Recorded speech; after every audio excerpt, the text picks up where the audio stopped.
Hello guys, the DB Grinder here, back at it again with another video, and this time I have my Nats deck profile. I ended up playing Sky Striker. I ended up doing horrible in the event.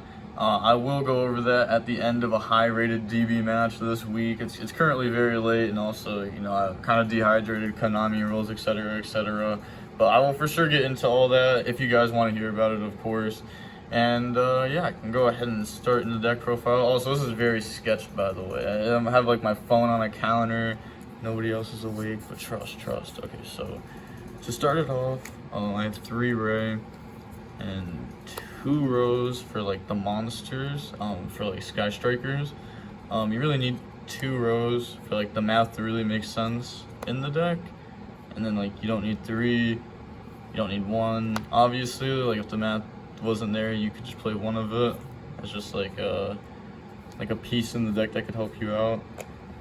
And then Rhoda, it's just another copy of Ray. Oh, my phone almost messed up. Okay, there we go. Hornet Drones, way to extra deck. Engage, way to extra deck. Prosperity, way to extra deck, because you can just banish 6 if you don't see a way to Ray. And if you do see Ray, you can just banish 3. Also, this card's really broken because a lot of people aren't going to negate this if you just activate this for 3, and then you hit a spell like Widow Anchor, right, or Afterburners, Droplet, Offering to the Doom, anything, they'll negate it, and then you get 2 spells in graveyard and traded with 1 negate. So like this card's just bonkers. And then moving on to hand traps, I have 3 Ash Blossom, 3 Veiler, 3 Imperm, 3 Nib, and 3 Ogre. So I played 15 hand traps. Realistically, the ideal number would be 17, just because that, oh my gosh, I can't remember math right now. It's pretty late, but I think that's the 70% mark of drawing 2 of them. So I really want to get to that number, but in a Sky Striker deck, you really need a good amount of spells for your cards to be better. Otherwise, you play against combo, and if your Widow Anchor can only steal when it's back on their turn, then the unicorn target it, you negate it, they make access code, and you just lose. So like that happens way too often. So you need to be able to get spells engraved.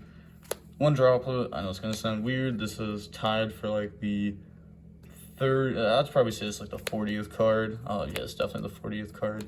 There's another card that's like the 39th card, which is why I was kind of wording it that way. I didn't like this card very much. I know it's a pretty good spell, obviously, you can negate things, but I feel like I'd rather just have a hand trap than this most of the time. The only thing is like changing this out for Moonlit isn't very good, because like Moonlit Chill is not the greatest in the main. Also, it's a spell, which is pretty good. Can half attacks, but yeah, it's definitely not bad. But I didn't want to play multiples of it. I didn't think it was that great either. Obviously, if I played one, if I didn't think it was that great. 3 Widow Anchor. Card's really good. In-engine card, also can steal, which is very nice. 2 Afterburner.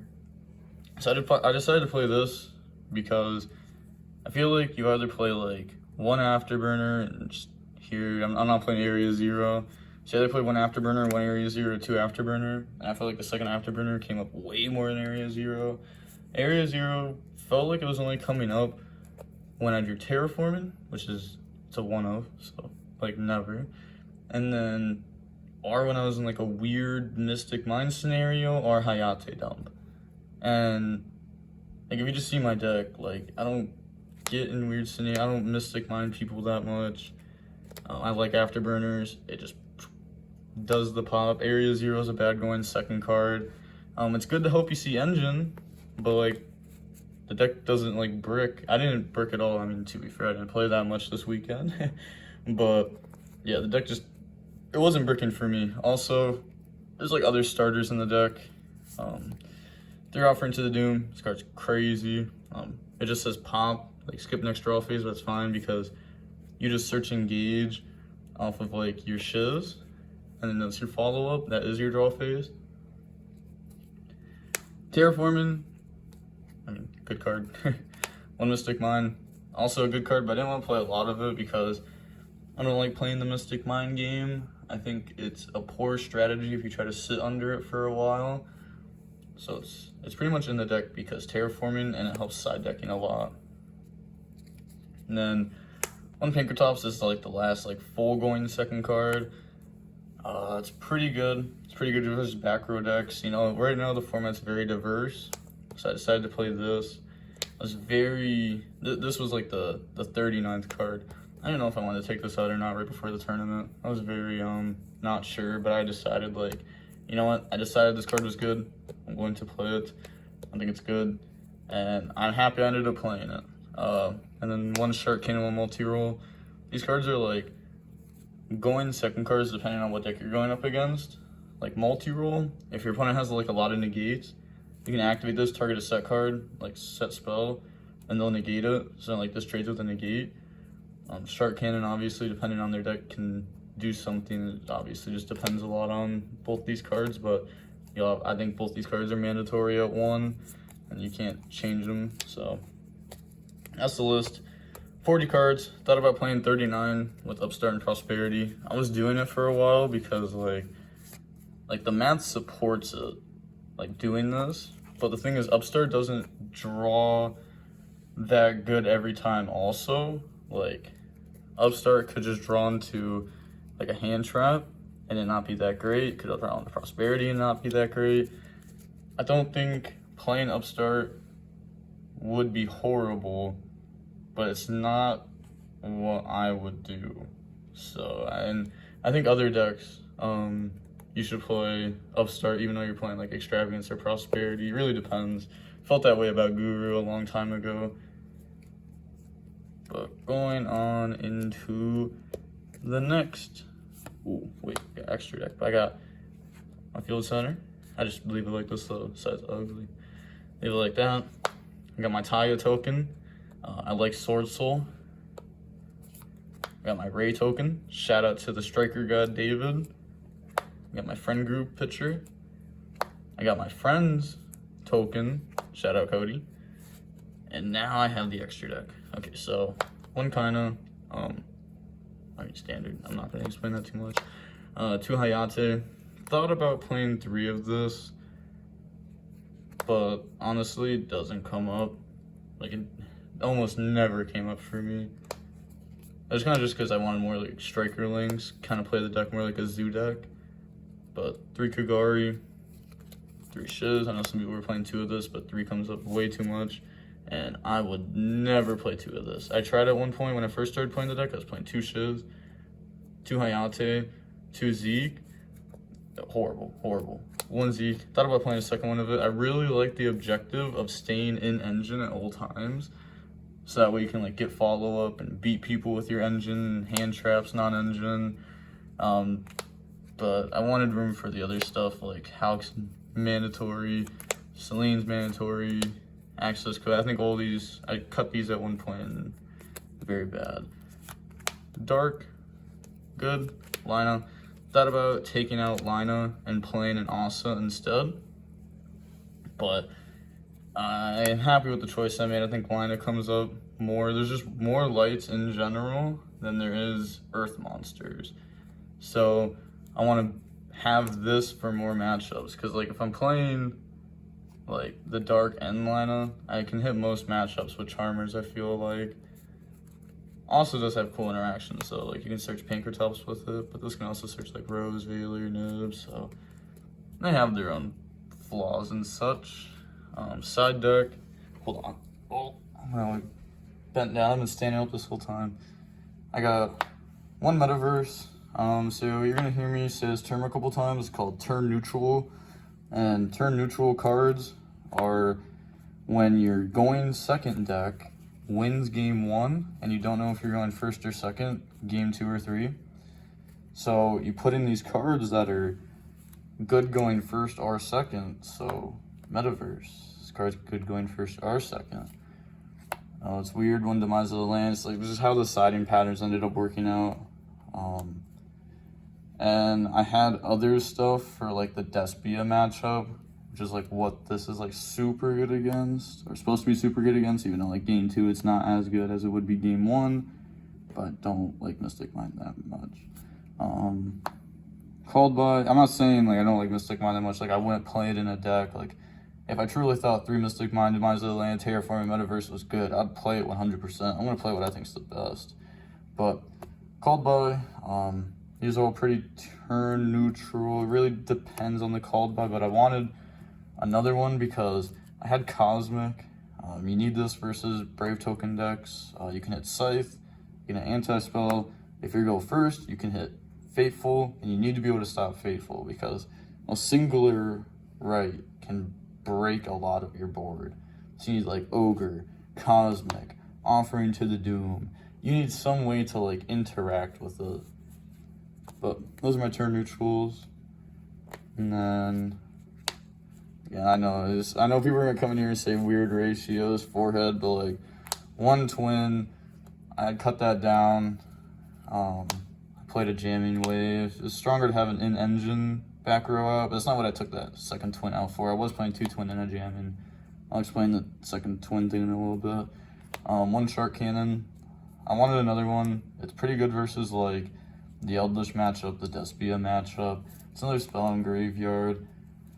And like just like other matchups, like you could put this in if you want to versus a deck like Marinsas, and like it's gonna be pretty solid. So I wanted this in here. I was also like, I thought a lot of people were gonna be on Despia because not a lot of people were preparing for it. So then in return, the deck should like become better. But I think I don't think Despia is super good right now. But I thought people were gonna think that, so I wanted to be prepared. And like I was even hearing it on like the Friday of, shout out to like Paulie. He was telling me, he was like, oh, I think Despia was the correct choice for this weekend. Super cool guy. And I was like, yeah, I got my shark cannon, nice. Zombie World, not losing to Flaunderies. Oh god, no, not that again. Please no. This deck actually, I have a 100% win rate with this deck against Flaunderies.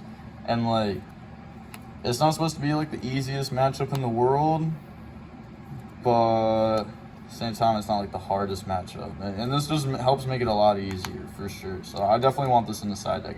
It's worth the spot because the side deck has so much extra space.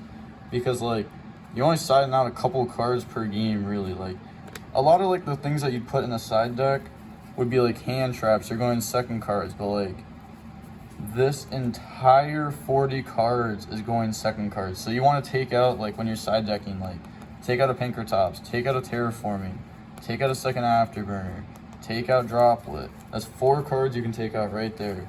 You go ahead, put in 3 Cosmic, Metaverse versus Punk Adventure, and like, now you have cards that are good going first or going second. And that's just like an example. But yeah. Oh, I think I just exposed that card. Alright, we'll go over that one then first. So I side decked 3 Spooky Dogwood. The time for this tournament was 40 minutes per round. And a lot of people, when they play against Striker, I don't know, like they don't want to go in the time, but they do go in the time because they don't know how to play against Striker. So like, if I have 12 cards to your top decking, and I will win the game, but it will take me a turn or two.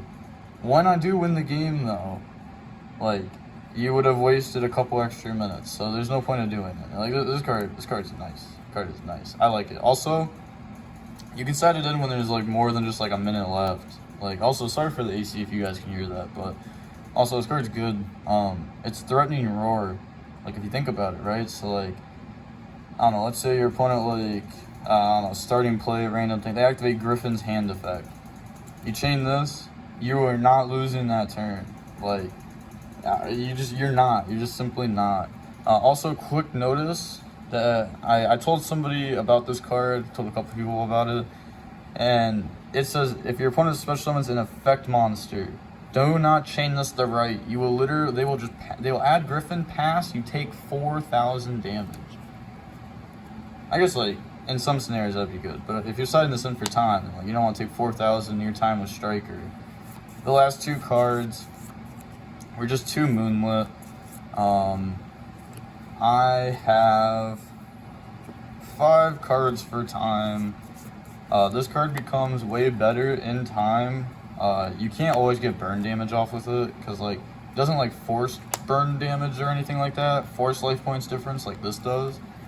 But in time, like if you activate this on something, it's no material plus effect veiler.